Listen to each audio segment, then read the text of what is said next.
ለመዳማችሁ መልካም ከሆናችሁ ምን እንደምታደርግላችሁ ይህንን ቪዲዮ ሰምተን እንመለስ። انتوا بدكم تشهدوا معي. من لما جبتها قالوا لي ممنوع التليفون. من الاوفيس جبتها شو قالوا لي ممنوع التليفون. انا هيك قلبي عمل عليها صراحه انه بلا تليفون انا بتهبل. وقال لي ممنوع التليفون صح؟ اوكي شو قالوا لي بالاوفيس؟ ممنوع شو؟ تليفون ابدا. قال لي ممنوع ابدا ابدا. انا من دون علمهم ممنوع يعرفوا انه هي معها تليفون. ممنوع ممنوع ممنوع تلتهي دقيقه عن المدام وعن البيبي وعن البيت وعن كل شيء. بس انا قلبي حرقت لي هلا لما اجت انا قلت لها بعد 6 اشهر اذا كنتي جود انا حجيب لك تليفون صح؟ اوكي ايه بس انا صراحه والله العظيم يعني ما حسيتها حتهبل بلا يعني بشوفها هيك انه ما عندها شيء بتحرق لي قلبي. فلما شفتها هيك بينه بالحاله سبحان الله ماني مرتاحه. اما وهي ناطره 6 اشهر لجيب لها تليفون يعني بعد في وقت تقريبا شي 4 اشهر. بس قد ما هي منيحه وقد ما عم تكون مرتاحه كل من وراها قسما بالله والله العظيم انه اذا هي بتكون منيحه مثل ما انا شايفيتها مش بس بجيب لها تليفون اللي بدها اياه بتعيش مثلي اللي بدها اياه كثير يعني. بس انا قلت لها بدك تضلك مثل ما انت. شو جبت لك؟ شو هيدا؟ تليفون لمين؟ انا قد ايه انا جود قد ايه انا جود انت ايه جود لما شافته يا حرام ردة فعلها كيف كان لازم صورها. مبروك هذا التليفون لإلك. بس هي قالت لي انا قلت لها بس شوفك 1% منك عجبتيني حقشتك التليفون معي حق او لا. بس هي كتير طيوبه وكتير حرقت لي قلبي. ما بعرف شو ما بدي بتعمل لي انه انا شخص عم بيكون معي هيك بدي احرمه التليفون. ሰላም ጤና ይስጥልኝ ውድና የተከበራችሁ የሸዋሌ ቲዩብ ተከታታዮች እንዴት ናችሁ? ደህና ናችሁ ወይ? እኔ ያለው ፈጣሪ ተመሰገነ ይሁን። የኔ ሰላም የበዛ የእናንተም ሰላም በያላችሁበት ቦታ በዝዝት ትርፍርፍ ይበልልኝ። እንደተለመደው ዛሬም በአዲስ ቪዲዮ ተከስቻለሁ። እንግዲህ ከመግቢያ እንደሰማችሁትኝ አረበኛ የምትችሉ ምን እንደሆነ ያው ታውቃላችሁ አውቃችኋል ብዬ አስባለሁኝ። የማታውቁ ደግሞ እነግራችኋለሁ ማለት ነው። እንግዲህ መግቢያ ላይ ያያችሁት ቪዲዮ አንድ እህታችን ወደ አረብ ሀገር ከመጣች ገና 3 ወሯ ነው ማለት ነው። እና እንደመጣች ቢሮ ውስጥ ከቢሮ እንዳመጣቻት ስልክ እንዳልፈቀዱላት ነው ቢሮ እንደከለከሏት ነው። እና እንግዲህ አረቧ በጣም ውስጧ ተሰማት ማለት ነው። እንዴት ምን ይላት ስልክ ሳይኖራት በጣም ውስጧ አዘነች ማለት ነው። እና እንግዲህ አንቺ ጥሩ ከሆነሽ ጥሩ ልጅ ከሆነሽ 6 ወር ይሙላሽና ከ6 ወር በኋላ በራሴ እገዛልሻለሁ አለቻት ማለት ነው። እና ያው ጥሩነቷን መልካምነቷን ስታይ ገና 6 ወር እንኳን ሳይሞላት ስልኩን ገዛችላት ማለት ነው። እና እንግዲህ ይህንን ቪዲዮ የሰራውበት አጋጣሚ እንደሆነ ታውቃላችሁ። ከራሳችን ዜጋ እንግዲህ ሌሎች አረቦች ዜጋ በጣም ታዝበው በጣም ውስጣቸው ተሰምተው መልካም ነገር ያደርጋሉ። እኔ ብዙ ጊዜ ከዚህም በፊት ይህን አይነት ቪዲዮ ሰርቻለሁ። ስልክ የገዛ ዜጎቻችን ስልክ ማርያምን እነሱም መጀመሪያ ሲመጡ ስለ አረብ ሀገር ሰርተው መከራይተው ሁሉን ነገር ያውቃሉ። ግን እንደዚህ የሚያደርጉበት ምክንያት ለምን እንደሆነ በጣም ውስጤ የሚነካው ነገር ነው። እግዚአብሔርን ከምላችሁ በላይ ማለት ነው። ስልክ ይዛችሁ እንኳን መታችሁ ነጥቀው ወደ ሀገር ስትገቡ ነው ይሄን ስልክ ይዛችሁት የምትገቡት እዚህ መጠቀም አይቻልም ብለው ያግዷችኋል ማለት ነው። ያው ህጋዊ ስትመጡ ማለት ነው። እና እንግዲህ እቺ መዳም በጣም ውስጧ ተሰምቷት በቃ ለስልክ በመቀመጧ ስልክ ገዛችላት ማለት ነው።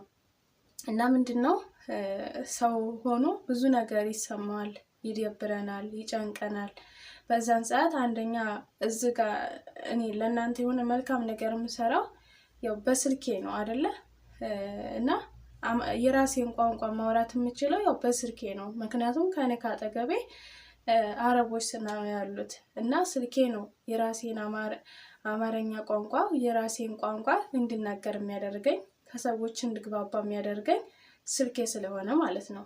እና ይህ ቪዲዮ ለደላሎች ቢደርስልኝ እና ለቢሮዎች ኢትዮጵያኖችን ወደ አረብ ሀገር ለሚያመጡ ኤጀንሲዎች ተደራሽ ቢሆንልኝ ደስ ይለኛል፣ የእውነት ለመናገር ማለት ነው። ለምን እንደዚህ እንደሚያደርጉ በጣም ጥያቄ ነው የሚፈጥርብኝ። አዎ በእርግጥ ወደ አረብ ሀገር የምንመጣው ለስራ ነው። ግን ስራም ሆኖ ደግሞ ስራችንን በእርግጣው ጠንቅቀን እናውቃለን፣ ልንዋግጥ እንችላለን። ግን እኛ መልካም አሁንም እምላችሁ ነገር እናንተ የመጣችሁን ለስራችሁ ነው። ከስራ እረፍታችሁ ስልካችሁ መጠቀም መብት አላችሁ ማለት ነው። እና እናንተም አዲስ ስትመጡ መጣችሁበት ስራ ላይ ትኩረት አድርጉ፣ ወደ ስልክ አትማግጡ ማለት ነው። እና አንዳንድ መልካም አረቦች እንደዚህ ነው የሚያደርጉት። እናንተ መልካም ከሆናችሁ በቃ ለመጣችሁበት አላማ ጠንካራ ጎበዝ ከሆናችሁ የእግዚአብሔር ነው የምላችሁ ብዙ ነገር ያደርጋሉ። በጣም ከምትሏቸው በላይ በጣም መልካም የሆኑ ለሰው ልጅ የሚያስቡ አረቦች አሉ።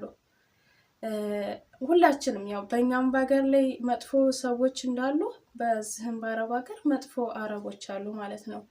ለሰው መልካም የሚያስቡ ሰው በሰውነቱ እንደሚታመም፣ አንዳንዶቹ አረቦች ደግሞ እኛን እንደ ድንጋይ አድርገው የሚያስቡን አሉ።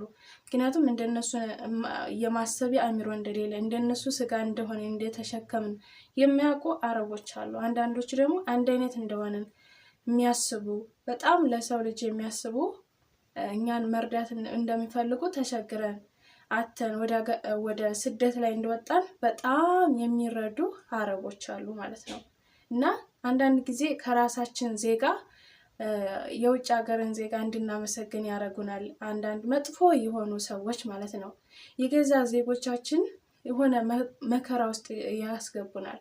ብዙ እህቶቻችን አሁን ስልክ ከማጣት አንጻር ቤተሰቦቻቸው አድራሻቸውን ሳያውቁ በብዙ ጊዜ እንደ ሞቱ አይነት እንትን ይባላሉ።